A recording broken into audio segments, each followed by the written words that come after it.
ये लें जी, भारत अनबीटन होते हुए सीधा सेमीफाइनल में चला गया है। आखिरी मैच भी उन्होंने न्यूजीलैंड को हरा दिया है, वो भी 44 रन से।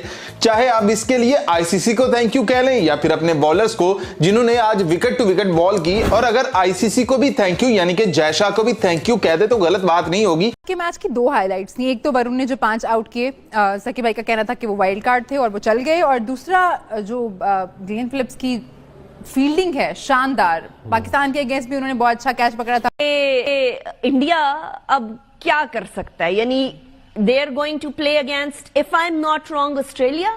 दो बीस्ट में से इंडिया जो है वो सबसे पहले आगे हो गया, और इंडिया ने बोला कि भाई न्यूजीलैंड वालों देखो, किसी के सामने भी मस्ती करना हो जाए, पाकिस्तान को तुम पेल देना, वो कोई बात नहीं, तुम पाकिस्तान को पेलते रहते हो।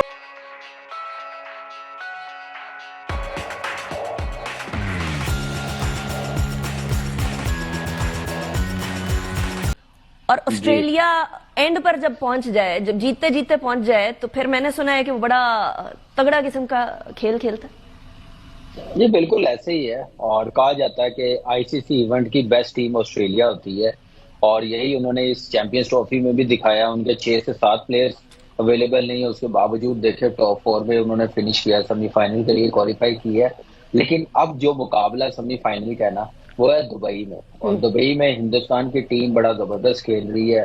टीम बना के लाए हैं कंडीशन के मुताबिक, उनके पास स्पिनर्स और फास्ट बॉलिंग, बैटिंग लाइनअप उनके पास बड़ी जबरदस्त है, फॉर्म में है, किसी एक पे डिपेंड नहीं कर रहे हैं। बैटिंग नहीं जितवाती तो बॉलिंग जितवा देती। आज का मैच भी ऐसा ही नजर आया है, और मेरे ख्याल से बड़ा मुश्किल होगा ऑस्ट्रेलिया के लिए इस बार, क्योंकि ये सेमीफाइनल है, फाइनल नहीं है। नेवर नो, क्रिकेट में कुछ भी हो सकता है, लेकिन अगर देखा जाए ऑन पेपर कंडीशन के मुताबिक हिंदुस्तान की परफेक्ट टीम है, कंप्लीट टीम है, फॉर्म में है। ऑस्ट्रेलियन टीम को बड़ी मेहनत करनी पड़ेगी। 2023 वर्ल्ड कप की तरह नहीं ऐसे मैच होगा, बड़ी इससे ज्यादा एक्स्ट्रा मेहनत करनी पड़ेगी, क्योंकि ऑस्ट्रेलिया के पास भी जो बॉलिंग लाइनअप है बड़ी वीक बॉलिंग लाइनअप है इस वक्त। बैटिंग तो अच्छी है, बैटिंग में भी इंजरीज के मसाइल है उनके साथ। आप देखें अभी चैंपियंस ट्रॉफी मैक्सवेल भी थोड़ा इंजरी का शिकार हुआ, उनका मैथ्यू शॉट है ओपनर, वो भी इंजरी की वजह से प्रॉब्लम आ रही है। तो मजीद 2 प्लेयर्स निकल जाएंगे तो मॉरली बिल्कुल ही डाउन चली जाएगी ऑस्ट्रेलिया की टीम।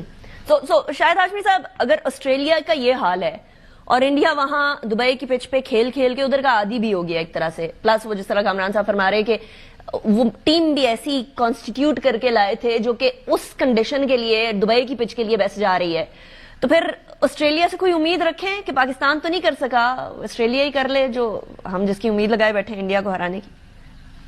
देखें, इंडिया का अगर कोई बुरा दिन होगा बुध के दिन, या जिस दिन भी मैच, शायद मंगल को जो अगर बुरा दिन उनका हुआ तो ही वो हारेंगे, वरना उन्होंने कंडीशंस के हिसाब से, जिस तरह आपने कहा, कॉन्स्टिट्यूट की हुई है टीम, फॉर्मेशन उनकी बड़ी जबरदस्त है।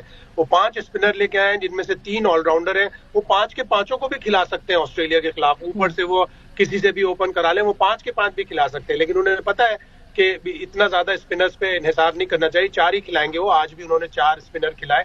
उन्होंने एक ऐसा लड़का खिलाया, वरुण चक्रवर्ती, जो सिर्फ एक ही वनडे खेला हुआ था, लेकिन चूंकि वो T20 क्रिकेट में बड़ी अच्छी फॉर्म से इंग्लैंड के खिलाफ आ रहा था, 5 मैचों में उसने 14 आउट किए हुए थे, तो उन्होंने उसको वनडे की टीम में भी डाला, और वनडे में आके उसने आज 5 आउट कर दिए। उनके पास कंडीशंस के हिसाब से बेहतरीन खिलाड़ी हैं, स्पिन खेलने वाले भी, स्पिन बॉलिंग कराने वाले भी। तो ऑस्ट्रेलिया का तो मेरे हिसाब से बहुत ही कम चांस है, 70-30 होगा इंडिया के फेवर में। ऑस्ट्रेलिया के पास स्पिन एक ही स्पिनर है, एडम जैम्पा, और उनके पास स्पिन खेलने वाले भी, एक स्टीव स्मिथ अच्छी खेलता है स्पिनर्स को, एक मार्नस लबुशैन अच्छा खेलता है स्पिनर्स को। अभी वो श्रीलंका में इन्हीं स्पिनिंग कंडीशंस में 2 वनडे खेले, एक में 107 रन पर आउट हो गए, एक में 165 रन पर आउट हो गए। सिर्फ एक बुरा दिन ही ऑस्ट्रेलिया को जितवा सकता है, इंडिया का बुरा दिन, अदरवाइज। और मेरी तो ख्वाहिश भी है, दुआ भी है कि अल्लाह करे इंडिया का किसी तरह सेमीफाइनल में हारे और फाइनल हमारी लाहौर में हो अल्लाह। क्योंकि आपके बॉलर एक ही पिच पर खेले जा रहे हैं, तो उनको अंदाजा हो गया होगा कि यहां पर बॉलिंग कहां पर करनी है, कहां पर कितना टर्न मिलेगा, अपनी फील्ड सेट क्या करनी है। आपकी टीम वहां पर अच्छे से एडजस्ट हो चुकी है। अब बाकी टीमों का ही मसला है कि जो वहां पर जाएंगी, जिनको आइडिया नहीं होगा कि पिच कैसे बिहेव करेगी, वो टॉस जीतकर भी आपको बैटिंग देने की गलती कर बैठेंगे। जैसे आज न्यूजीलैंड ने आपको बैटिंग दे दी और आपने बैटिंग की और 250 स्कोर बनाया आपने, और लग यूं यूं रहा था कि भारतीय टीम कोलैप्स कर गई है, भारतीय टीम आज जीतने के मूड में ही नहीं है। लेकिन उसके बाद जैसे ही बॉलिंग आती है भाई 200 से पहले कहानी खत्म कर देते हैं। 204 मैक्सिमम वो स्कोर बनाकर क्या कर लेंगे, पीछे 44 स्कोर अभी भी पड़े हुए हैं, वो बनाए नहीं गए उनसे। लेकिन अगर बात कर लें कि अब सेमीफाइनल की, कि कौन कौन सेमीफाइनल खेलेगा, तो भारत का सेमीफाइनल होने जा रहा है ऑस्ट्रेलिया के साथ, ट्रेविस हेड के साथ। लेकिन लग यूं रहा है कि ऑस्ट्रेलिया ये वाला मैच हार जाएगी, क्योंकि सेमीफाइनल वहां पर सब कुछ सेट हो चुका होगा, वहां पर सारी चीजें सेट हो जाएगी, भारत के लिहाज से कर दी गई होंगी। अब ऑस्ट्रेलिया के मेन बॉलर्स भी उनके पास नहीं है, और अगर गलती से ऑस्ट्रेलिया की पहले बारी आ जाती है तो उनके बॉलर्स ने 200 करने ही नहीं देना, और बाद में इंडियन बैटर्स जो हैं वो भी दूसरी पिच पर खेल रहे हैं तो 200 चेस कर ही डालेंगे। और फिर दूसरा सेमीफाइनल आता है जो कि लाहौर में होगा, और वो न्यूजीलैंड और साउथ अफ्रीका का होगा। अब सीन इस सेमीफाइनल का होगा, क्योंकि यहां से आगे साउथ अफ्रीका को जाना चाहिए, वो डिजर्व करते हैं। पिछले T20 वर्ल्ड कप का भी उनका बदला रहता है कि अगर इंडिया जीत कर आता है ऑस्ट्रेलिया से फाइनल के अंदर तो वहां पर साउथ अफ्रीका से टकराए। लेकिन ऑस्ट्रेलियाई टीम को भी हल्के में नहीं लेने का, वो टीम ऐसी है कि वो आपको सरप्राइज कर सकती है, और वो किसी भी पोजीशन पर आकर आपके लिए मुश्किल खड़ी कर सकती है, और आपको जो यकीनी आपकी जीत लग रही होती है वो छीन कर लेकर जा सकते हैं। जैसे मैक्सवेल का अफगानिस्तान के खिलाफ खड़े होना, जैसे इंग्लैंड का 350 स्कोर मारकर भी हार जाना, ऑस्ट्रेलिया का चेस कर जाना, वैसे ही इंडिया को भी सरप्राइज करने का दम तो रखते हैं।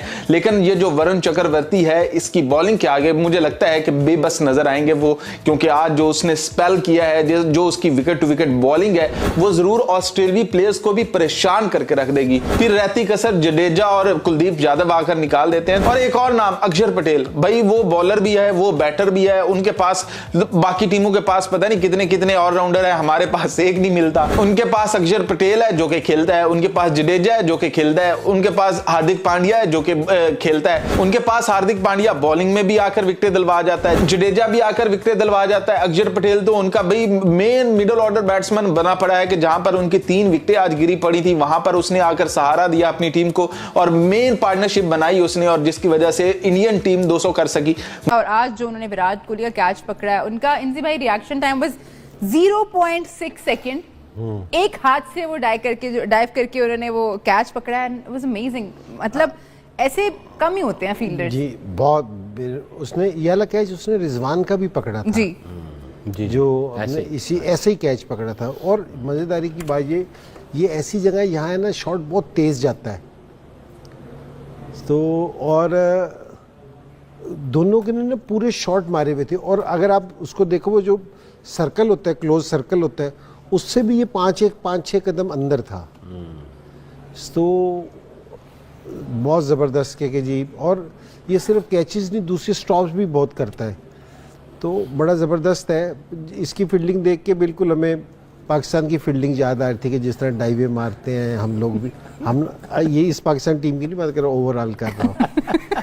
तो माशाल्लाह पाकिस्तान के ग्राउंड ऐसे हैं कि जी फर्स्ट क्लास पे, जो आपको कह रहे हैं कि जी आप काम करें, ग्राउंड बेहतर करें।